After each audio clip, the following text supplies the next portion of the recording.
Right, so I really took a focus a little bit on to Ptolemaic Egypt and where the Alexander's legacy fit in there. If we look on the map, again, though, we see that the Hellenistic kingdoms went all the way into the Hindu Kush and all throughout here.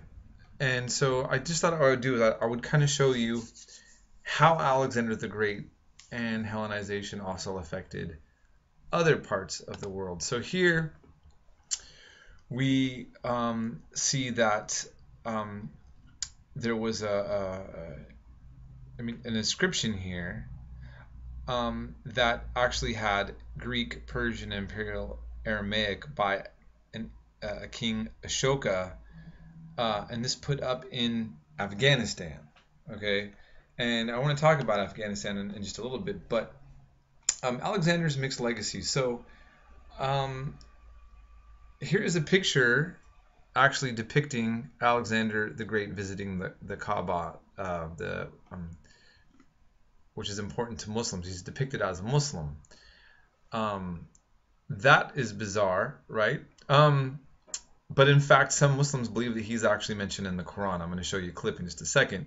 That's not universally accepted by all Muslims, but Dhul Qarnayn, the two-horned one, is believed by many to be Alexander the Great. I just thought I'd take from Wikipedia. I would also just read this section here. I thought it was very interesting. It said, almost immediately after his death in 323, a body of legend began to accumulate about his exploits and life, which over the centuries became increasingly fantastic as well as allegorical. And this was known as an Alexandrian romance. And it mentioned that there was vivid episodes as Alexander ascending through the air to paradise, journeying to the bottom of the sea in a glass bubble, and journeying through the land of darkness in search of the water of life. So when somebody conquers that many areas and territories, it makes sense that they are bound to take on a kind of legendary persona, right? And so here, just notice this clip. I wanted to show you this entire documentary, but it looks like they took it off of YouTube. It's called Following the Footsteps of Alexander the Great. That was put together by this historian. It was a great, really interesting documentary. I'm really bummed that it's only in some small clips. But here he is in Gaza, right, which he's with some Palestinian scholars. And here's a discussion here about Alexander the Great. So we'll check this out.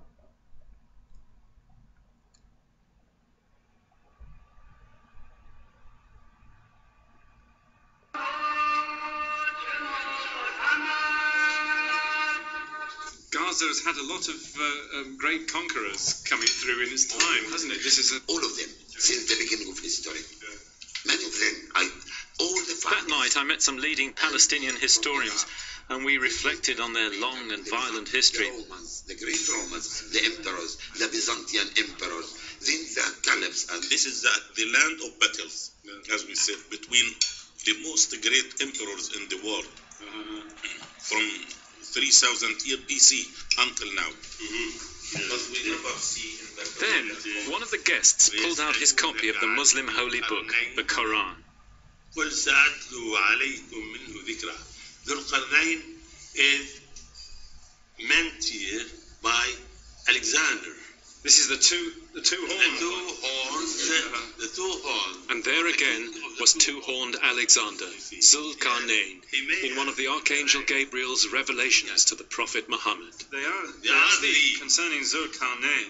Say, I'll rehearse to you. I'll tell you something of his story. Yeah. Verily, we established his power on earth, and we gave him the ways and the means to all ends. Yeah. So Allah, God, made him the most powerful ruler on earth. Yeah. With power. Isn't that wonderful? All right, so I thought you'd find that interesting. The last one I'm going to do here is a short clip in Afghanistan showing the Kalash people, a very little known pagan tribe that has survived barely under the pressures of the dominant Islamic world that Afghanistan is affiliated with. So these are these mountainous people that have had this long tradition that trace their lineage back to a garrison of Alexander the Great. So watch this clip.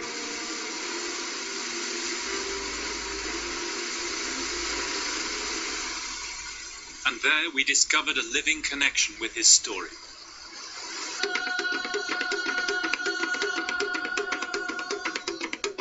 These are the Kalash, the black pagans of the Hindu Kush, a tiny survival in a surrounding sea of Islam.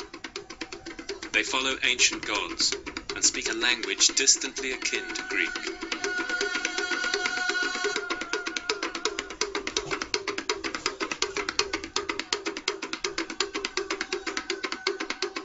The people welcomed Alexander, and they told him an amazing story. They too were worshippers of the Greek god of ecstasy, Dionysus.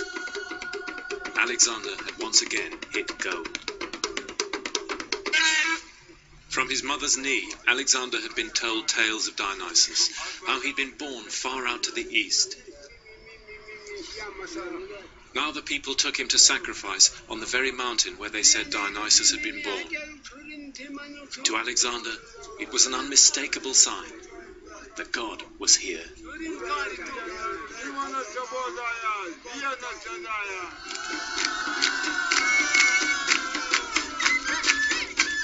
Alexander joined them, wearing an ivy crown, drunk on their wine, dancing for the god, just as his mother used to do.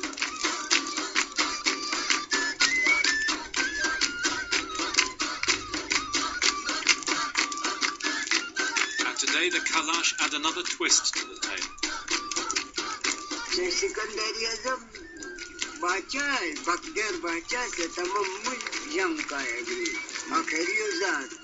They say some of the Greeks stayed on here under one of Alexander's generals, Shalak Shah. They married local women, and we, the Kalash, are their direct descendants.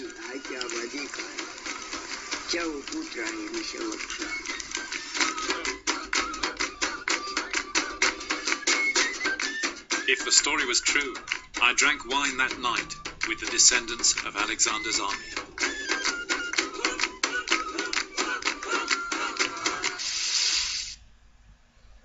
So there's an interesting clip, right? There have been debates if these people really are descendants of a garrison left by Alexander the Great, in terms of their linguistic ties or not, or the religious practices or not. The very fact that the legend exists is, I think, just as interesting. And so I just kind of wanted to give you a sense. I mean, look at, we see that in Judaism, he pops up into believed to be a part of the biblical text in the book of Daniel, and then referred to and by Jewish historian Josephus. We see Muslims, some claiming that Dhul Qarnayn in Quran is actually Alexander the Great as well. We see that other cultures had popular myths and legends about him, and that here in Afghanistan, a small group of pagans actually claiming to be descendants of one of his garrisons left behind. And we see Indian kings leaving inscriptions in Greek and in Persian and I mean in Aramaic and so forth. So the reach was wide, and this is something that I really wanted you to kind of like take note of. And again, you know, the moral aspect of all this, the ethical aspect of being an empire, of the things that some of these ancient people did, is a different debate, but the actual imprint is there. And so we see that, and we'll continue to further discuss this more as we go along, and we'll see how the Romans really kind of catapult a lot of these ideas as well. And so here we are in a democratic republic of the United States. You know, it's interesting. All right, I'll end that there.